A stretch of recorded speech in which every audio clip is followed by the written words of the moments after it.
En comunicación con el economista Diego Giacomini por este momento que vive la Argentina, ¿no? Donde hay muchas críticas, sobre todo de economistas que en algún momento estuvieron muy allegados al actual presidente. Diego Giacomini viene marcando desde enero de este año los errores del plan económico de Milei que se van acentuando. Diego, buen día, ¿cómo le va? ¿Qué tal? Buen día, gato. ¿Cómo andas? Pero bien, un poco con la voz tomada, así que, pero bien, pero es con mucho interés de escucharlo, Diego, porque daría la impresión que el gobierno está en un callejón sin salida por los caprichos de Milei y de Caputo, ¿no? Sí, así es. A ver, hay que tener en cuenta que el programa económico, tanto desde el lado monetario como del lado fiscal, es inconsistente en términos dinámicos. ¿Qué quiere decir esto? Que a medida que pase el tiempo, los resultados que se esperaban positivos lograr no aparecen. Y por el otro lado, los costos implícitos que inexorablemente trae el programa se hacen más fuertes y entonces, cuando a medida que pase el tiempo, la política va a tener que ser cambiada porque no da los frutos y sí trae los problemas. Y en consecuencia, tiene que ser abandonada y cambiando por otra porque fracasa. Ok, y esto es muy fácil. A ver, por el lado monetario, ¿qué problema tenía el programa? Primero tenía, antes de el anuncio de la emisión monetaria cero del 28 de junio con la conferencia, voy a dividir el análisis antes de ese hecho y posteriormente a ese hecho.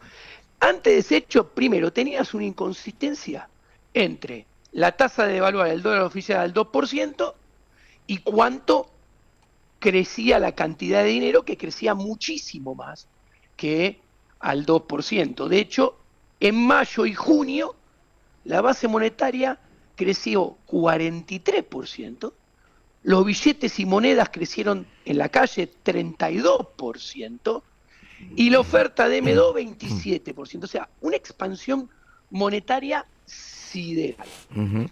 Del otro lado, tenés una gran debilidad institucional, o sea, tenés un banco central prehistórico, o sea, del año del ñaupa, para hablarlo mal y pronto. ¿Por qué? Totalmente. Ujú. Es un banco central totalmente dependiente del poder político. ¿Y dónde lo ves? Primero, tuvimos una conferencia de prensa con el presidente de la Nación, que tenía a su derecha al ministro de Economía y a su izquierda al presidente del Banco Central, que encima son los dos socios en una consultora.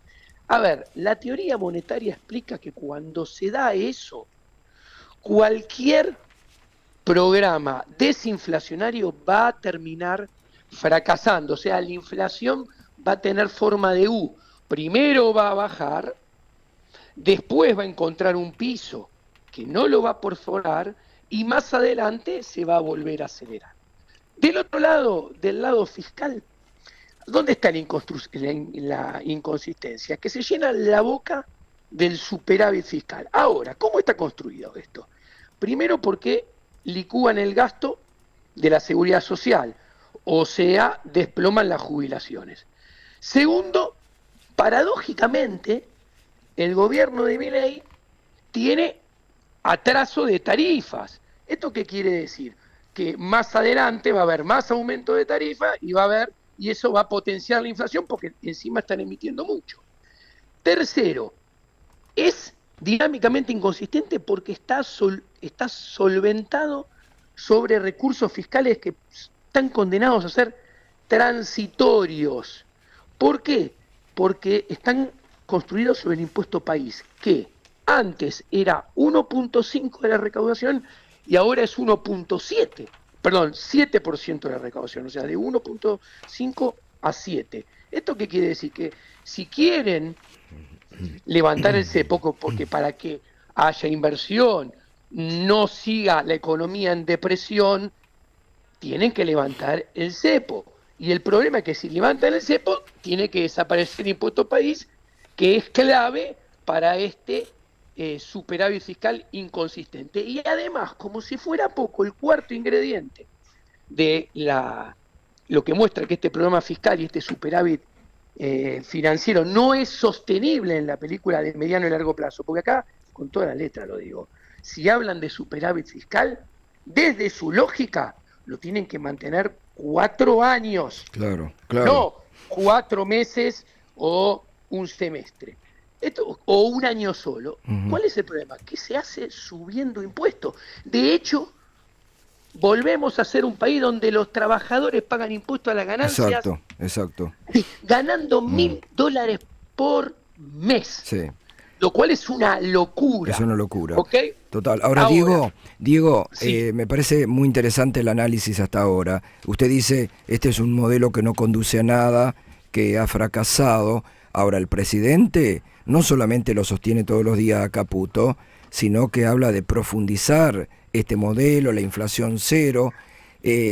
¿Cuál sería la salida? Porque algunos incluso están hablando de una dolarización endógena que estaría pensando Milei para salvar las papas.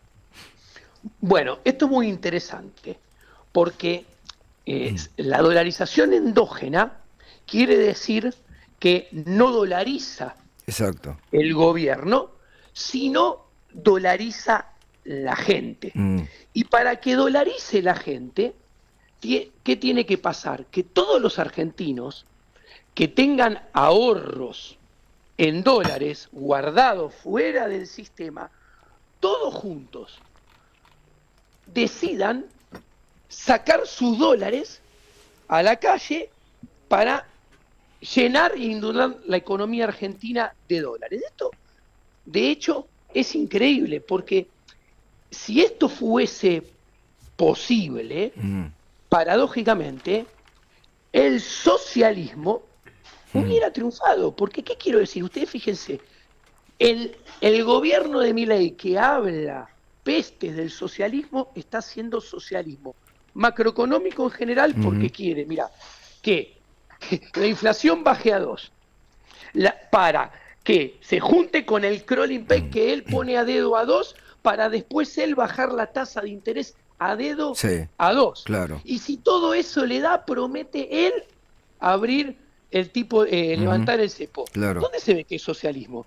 Que él quiere no solamente manejar toda la variable de la economía, sino quiere y necesita que todo el público al mismo tiempo actúe en forma coordinada como ellos necesitan que actúen. Ahora, Diego, atenti, porque yo recuerdo todos los días, usted creo que fue febrero de este año, cuando vino a Minuto 1, dijo, el gobierno viene por los dólares de la clase media. Lo dijo así, patente fue. Ahora, Caputo el otro día dijo, van a tener que pagar los impuestos en dólares. Es como que están obligando a la gente a que saque los dólares, venda los dólares. Bueno, pero acá está el germen del fracaso. Porque ¿qué piensa? Que la gente como corderos van a ir al corral, o como vacas van a ir al corral y van a poner la cabeza y van a escupir sus ahorros. Porque hay que entender esto, escupir, ¿uno para qué ahorra? Uno ahorra para consumir más en el futuro y mantener su nivel de vida al futuro. Entonces, si uno escupe los ahorros, en realidad está disminuyendo su consumo futuro, perjudicando y disminuyendo su nivel de vida y calidad de vida en el futuro. Entonces, fíjese esto, Caputo necesita, primero, cuando yo digo que es socialismo y comunismo monetario, él quiere que la gente desahorre, esté dispuesta a consumir menos en el futuro y esté dispuesta a perder de calidad de vida en el futuro para él cobrar impuestos. Yo realmente creo que va a haber mucha gente que no va a estar dispuesto a hipotecar su futuro para que Caputo sostenga artificialmente la recaudación. Claro. Y puede pasar, y es lógico porque la gente se defiende de las políticas económicas, obvio. Puede pasar que la gente no actúe como Caputo quiere. Ahora, entonces la gente prefiere correr el riesgo y evadir un poco más, porque aparte necesita evadir un poco más para mantener su calidad de vida, porque el cerrojo de este gobierno es atroz. Es atroz. Ahora, si pasa eso, cae la recaudación. Si la recaudación cae, se esfuma o se pone bajo riesgo el superávit fiscal. Ahora, si se pone bajo riesgo el superávit fiscal, Sí. perdón, cierro, Sí. cae la credibilidad, la reputación, Claro. y volvemos al principio. Claro. La política fracasa y tiene que ser cambiada. Bueno, pero a ver, supongamos que en un rapto de, no sé, de conciencia o racional, el presidente recuerda su amistad con usted de 15 años, que participaban de trabajos económicos conjuntos, de libros, lo llama mañana y le dice: Diego, ¿qué tengo que hacer? Sácame de este brete. Mira, yo le diría esto, mira, Javier, dejate de jugar al socialismo monetario y al socialismo macroeconómico, porque vos tenés bien en claro que el socialismo monetario fracasa y lleva mal resultado. Entonces, Javier, yo no te puedo asegurar nada, no te puedo prometer nada, no quiere decir que te va a salir bien, pero tenés que correr el riesgo. Vos tenés que abrir el cepo cuanto antes, porque vos cuando no abras el cepo, simplemente, cuanto más perdure el cepo, tiene más costos en materia de tipo de cambio, en materia de brecha, o sea, va a subir más el dólar, se va a ampliar más la brecha. Del otro lado, el riesgo país va a subir más. Del otro lado, la inflación va a tener forma de U y se va más a acelerar. Y lo peor de todo, esta la madre de todos los problemas, la economía real. Una economía que no se recupera, una economía que no crece, es una economía que está condenada a que lo monetario te vaya mal y explote. O sea, los problemas se agravan. Claro, con lo cual, claro. tenés que abrir el cepo ya. ¿Te puede salir mal? Sí. ¿Te puedo asegurar que te vaya bien? No. Pero si lo dejás con esta política económica que estás aplicando vos, lo que sí tenés certeza, que cuando lo abras vas a pagar costos y cuanto más tarde van a ser más grandes, y sobre todo las micropymes, las pymes, los cuentapropistas y los trabajadores, en la película de mediano plazo, cuanto más tardes en abrirlo, Claro. la van a pasar peor. Son la langosta Sí. dentro de la olla, que el agua se nos está calentando. Y sí, claro que se está calentando. Diego, por último, ¿usted cree que puede llegar el gobierno a algún tipo de corralito frente a la falta de pesos y dólares? Mire, concretamente, el gobierno se sigue emitiendo y hay expansión de los agregados monetarios, sigue siendo muy fuerte. O sea, la emisión cero es mentira. A ver, concretamente, la base monetaria en lo que va de julio creció 20%.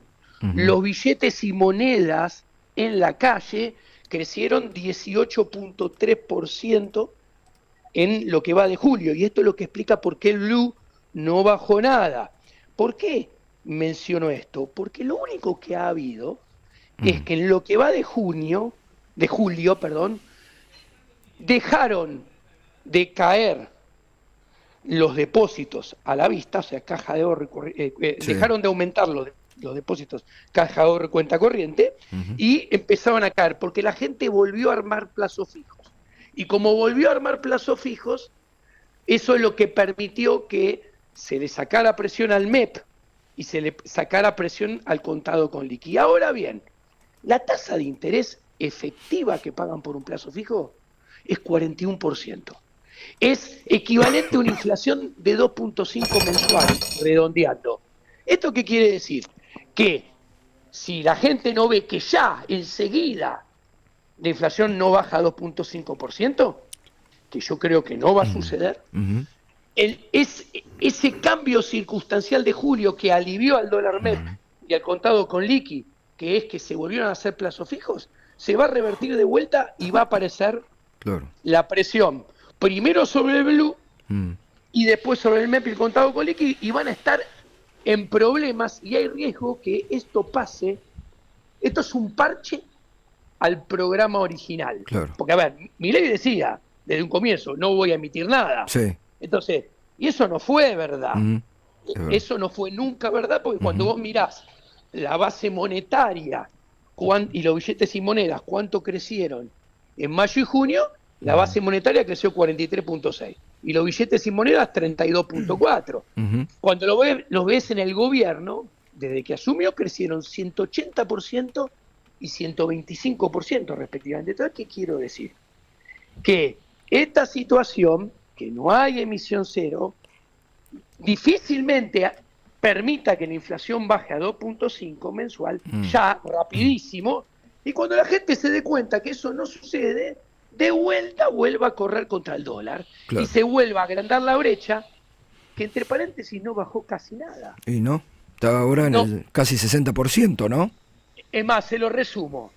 Cuando yo hago el promedio de dólar blue, de contado con liqui y MEP, cuando se anunció la emisión cero el 28 de junio en la conferencia, la brecha era 42.4. Y el dólar promedio de los tres era 1.354 pesos. Ayer, 24, o sea, 25 días después, la brecha es la misma. En lugar de 42.4 es 42.2. Y el dólar promedio de los tres subió un poquito. Subió de 1.354 a 1.376. Claro. O sea, la emisión cero lo único que hizo es mantener la brecha sin moverse y que el dólar subiera 20 pesitos, nada más. Claro, antes venía subiendo 100, 200. Si esto es el resultado de los primeros 20 días, yo creo que esto no va a durar 3 meses. ¿Se entiende? Sí. Porque el problema es la economía real. Total. Hay un dólar que no le sirve ni a los que exportan, a los que producen para exportar, ni a los que producen para el mercado interno. Con lo cual las expectativas de devaluación son fuertes. Entonces, y eso va a empezar a funcionar cuando la gente vea que la inflación no baja a 2.5, 2.0 mensual. Bien. Y se va a correr de vuelta contra el dólar muy probablemente y se vuelva a ensanchar la brecha. Tremendo. Y el cepo no se va a abrir. Gracias, Diego. La verdad que clarísimo, muy claro. Un abrazo grande. Que tenga buen día. Muchas gracias. Gracias. Chau, chau. Gracias. Diego Giacomini, muy claro. La verdad, el gobierno está en un brete difícil, difícil. Y muchos economistas están anticipando esto, ¿no? O una devaluación o lo que se ha dado